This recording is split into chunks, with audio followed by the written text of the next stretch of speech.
ಪರಿಪರಿಯ ವೇದಗಳ ಘೋಷದ್ಯೂ ನೆರೆದಿರುವ ಸಕಲ ಮುನಿಜಾನದ್ಯೂ ಮೇಳದ್ಯೂ ಉರುತರದಿ ಮೆರವದಿಗ ಹೋಮದ್ಯೂ ನೇಮದ್ಯೂ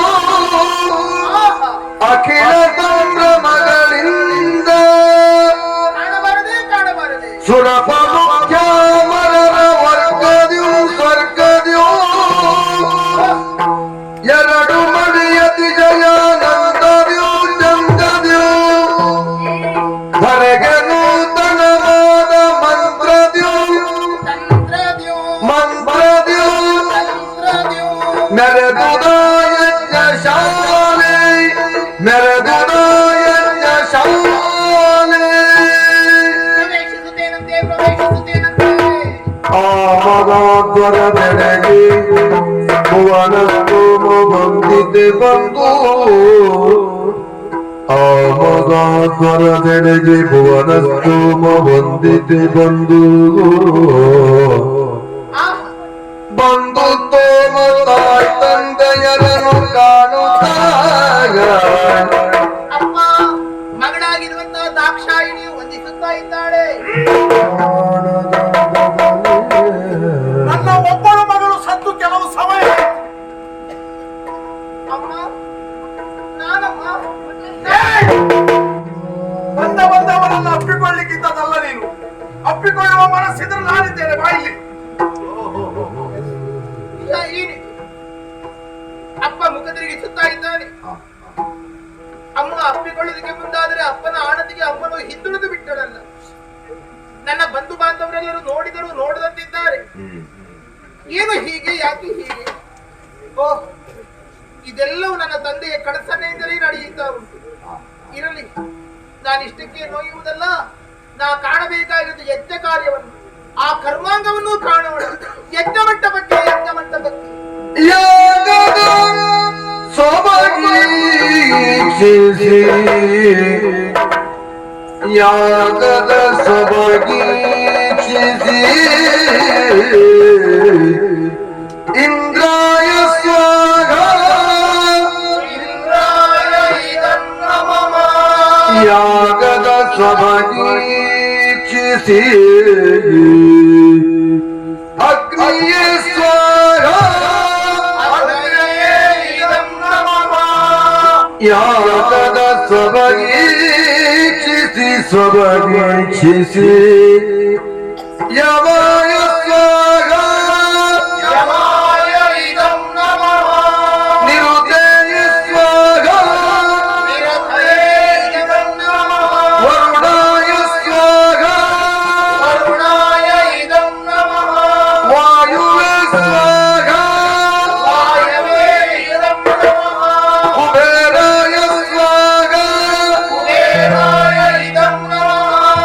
ಈಶಾಯ ಈಶನಿಗೆ ಹವಿರ್ಭೋಗ ಇಲ್ಲ. ಅವನಿಗಿಲ್ಲ.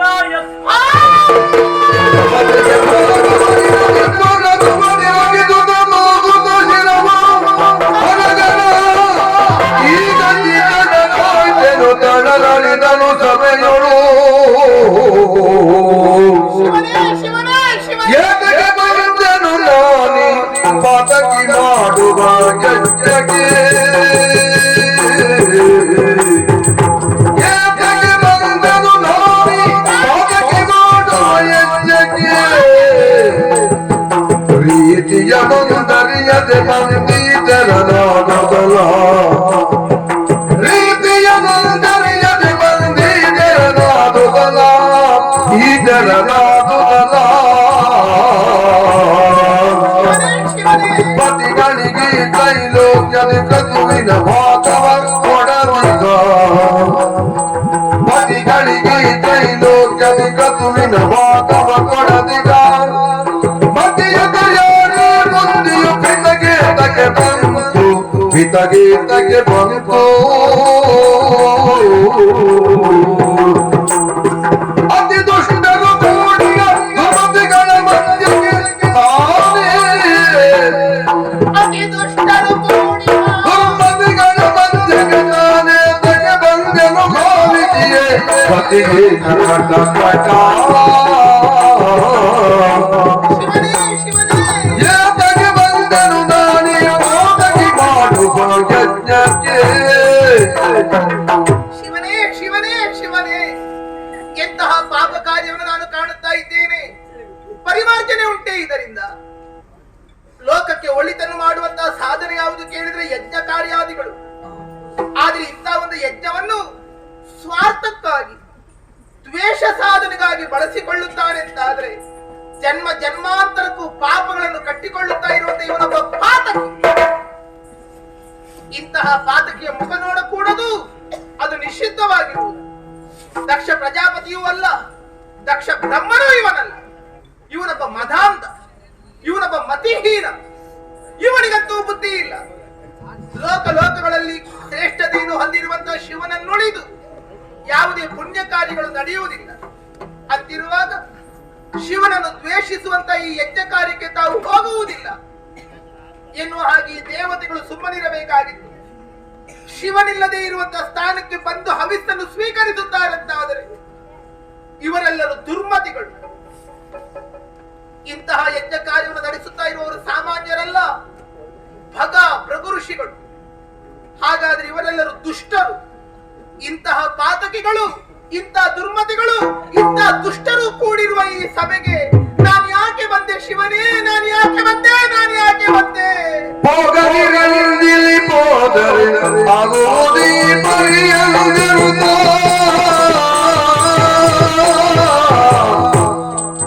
ಹೋಗದಿರಲಿ ಹೋದರೆ ಆಗೋದಿ ಪರಿಯಂಜನುತಾಗನೆ ಪತಿಗಳು ಬೇಡುದ ನೀಗಿನ ಬಂದನಲ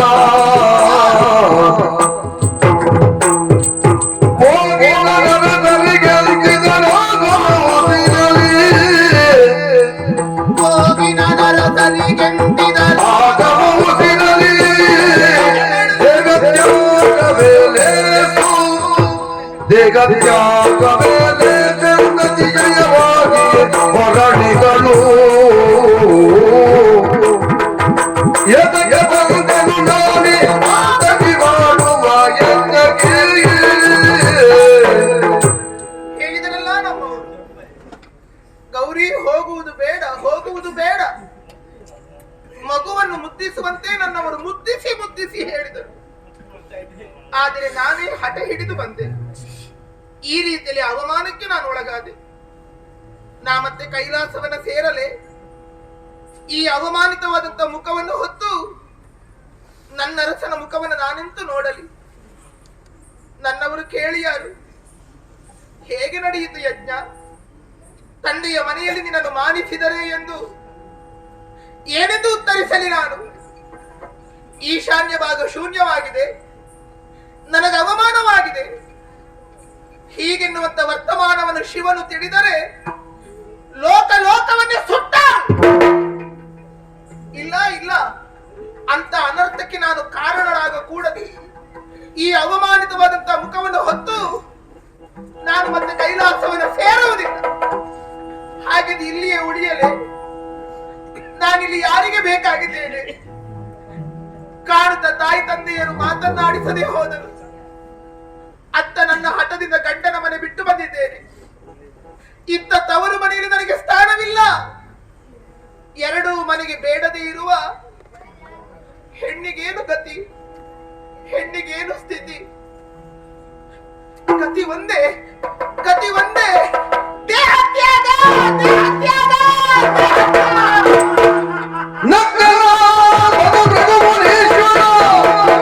ಇಕ್ಕಲಿಗೆ ಕಣ್ಣನ್ನ ಮಾಡದ ಇಕ್ಕ ಮನೆಗಳು ನಮಗೆ ಲೋಕವ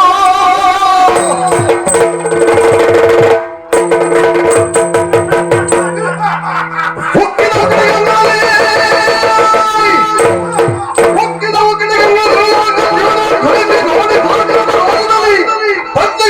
ಪೂಜಾ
ಮಂದಮತಿಗೆ ಪರಶುವನ ಯೋಗ್ಯತೆ ಹೇಗೆ ಅರ್ಥವಾದೀತು?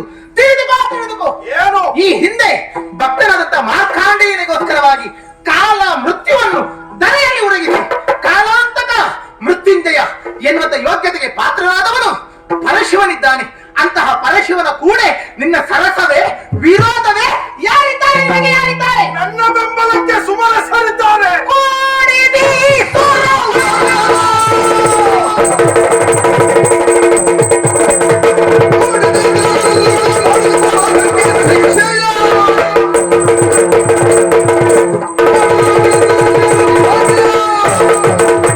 ತುಂಬಿರುವಂತ ಈ ಸಭೆಯಲ್ಲಿ ನಾನು ಅವಮಾನಿತಳಾಗಿ ಕಣ್ಣೀರು ಕರೆಯುತ್ತಿರುವಾಗ ನನ್ನನ್ನು ನೋಡಿ ಕೈ ತಟ್ಟಿ ಓಹೋ, ನೀವು ದೇವತೆಗಳೇ, ನೀವು ಸುಮನಸರೇ. ನಿಮ್ಮ ಮನಸ್ಸಿನಲ್ಲಿದ್ದ ಕೆಟ್ಟ ಭಾವನೆಗಳು ಬರುವುದಕ್ಕೆ ಪ್ರಾರಂಭವಾಯಿತಲ್ಲ. ನಾನು ಪರಶಿವನ ಅರ್ಧ ಶರೀರೆ, ನಾನು ಪರಶಿವನ ಸತಿ ಎನ್ನುವುದನ್ನು ಮರೆತು ಬಿಟ್ಟಿರೋ ನೀವು. ಈ ಹಿಂದೆ ರಾಕ್ಷಸರಿಂದ ಸೋಲುಂಟಾದಾಗ ಕೈಲಾಸವನ್ನು ಸೇರಿಕೊಂಡು ಪರಮೇಶ್ವರನ ಪಾದವನ್ನು ಹಿಡಿದು ಬದುಕುತ್ತಿದ್ದ ಕೇಳಿ, ಯಾರೆಲ್ಲ ಈ ನನ್ನ ಅವಮಾನವನ್ನು ಕಣ್ಣು ಬಿಟ್ಟು ನೋಡಿದ್ದೀರೋ ನಿಮ್ಮ ಕಣ್ಣುಗಳನ್ನೇ ಕಿತ್ತು, ಯಾರೆಲ್ಲ ಕೈ ತಟ್ಟಿದ್ದೀರೋ ನಿಮ್ಮ ಕೈಗಳನ್ನೇ ಕತ್ತರಿಸಿ, ಯಾರೆಲ್ಲ ನಗೆಯಾಡಿದ್ದೀರೋ ನಿಮ್ಮ ಹಲ್ಲುಗಳನ್ನೇ ಕಳಚಿ ಆ ಪರಶಿವನು ವಿಧ ವಿಧವಾದಂತಹ ಶಿಕ್ಷೆಗೆ ಒಳಪಡಿಸುತ್ತಾನೆ. ಇದು ಸತ್ಯ ಸತ್ಯ ಸತ್ಯ. ಹೆಚ್ಚು ಹಾರಾಡಬೇಡ. ಏನೇ ಆದರೂ ನೀ ನನ್ನ ಮಗಳೆನ್ನುವುದನ್ನ ಮರೆಯದಿರು.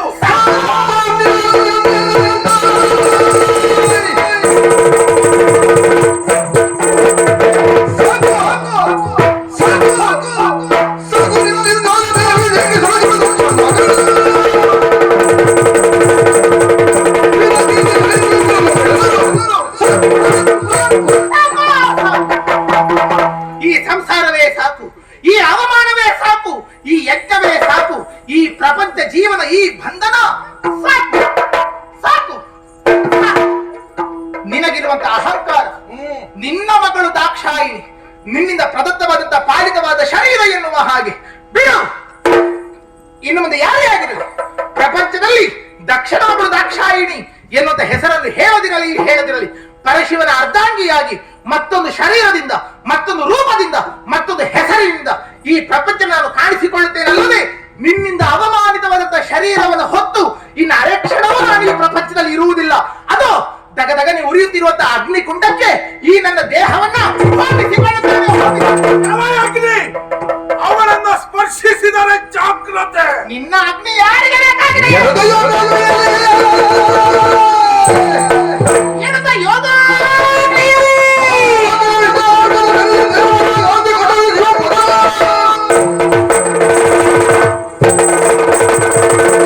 ನೀಡುತ್ತಿರುವಂತಹ ಎಂಜಲನ್ನು ಸ್ವೀಕರಿಸುವುದಕ್ಕೆ ತನ್ನ 7 ನಾಲಿಗೆಗಳನ್ನು ಚಾಚುತ್ತಿರುವಂತಹ ಆ ಅಗ್ನಿ ನನ್ನನ್ನು ಆ ಅಗ್ನಿಗೂ ನನ್ನನ್ನು ಮುಟ್ಟುವಂತ ಅಧಿಕಾರವಿಲ್ಲ. ನಿನ್ನ ಅಗ್ನಿ ಅವಶ್ಯಕತೆಯೂ ನನಗಿಲ್ಲ. ಪರಶಿವನನ್ನು ನಾನು ಅನವರತ ಸೇವಿಸಿದ ಪರಿಣಾಮವಾಗಿ ನನ್ನಲ್ಲಿ ಸುಪ್ತವಾಗಿದೆ ಯೋಗಾಗ್ನಿ ಎನ್ನುವಂಥದ್ದು. ಇದು ನೀವೆಲ್ಲರೂ ಕಾಣುತ್ತಿರುವಂತೆ ಪೀತಾಂಬರ ಧರಿಯಾದಂತಹ ನಾನು ಸಚೇಲ ಸ್ನಾನವನ್ನು ಮಾಡಿ ಪದ್ಮಾಸನವನ್ನು ಬಲಿದು ಮೂಲಾಧಾರ ಚಕ್ರದಿಂದ ಸಹಸ್ರಾರ ಚಕ್ರದವರೆಗಾಗಿ ಪ್ರಾಣವಾಯುವನ್ನು ಮೇಲಕ್ಕೇರಿಸಿ ಬ್ರಹ್ಮರಂಧ್ರದಿಂದ ಸ್ಫೋಟಿಸಿ ಯೋಗಾಗ್ನಿಗೆ ಈ ದೇಹವನ್ನು ಆಹುತಿಯನ್ನಾಗಿ ಕೊಟ್ಟು ಮತ್ತೊಂದು ರೂಪದಿಂದ ಈ ಪ್ರಪಂಚದಲ್ಲಿ ನಾನು ಕಾಣಿಸಿಕೊಳ್ಳುತ್ತೇನೆ. ಶಿವನೇ ಶಿವನೇ, ನನ್ನ ನಿನ್ನ ಪಾದಕ್ಕೆ ಸೇರಿಸಿಕೋ, ನನ್ನನ್ನು ನಿನ್ನ ಪಾದಕ್ಕೆ ಸೇರಿಸಿಕೋ ಸ್ವಾಮಿ, ಸೇರಿಸಿಕೋ. ಮಾಡಿ ಮಾಡಿ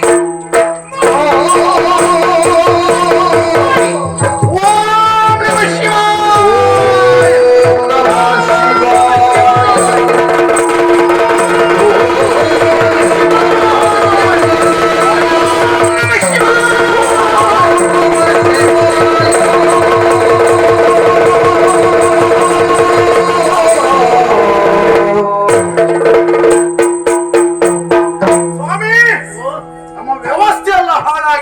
ಪರಿಶುದ್ಧೀಕರಿಸಿ ಯಾಗವನ್ನು ಮುಂದುವರಿಸಿಕೊಳ್ಳಿ. ಸರಿ.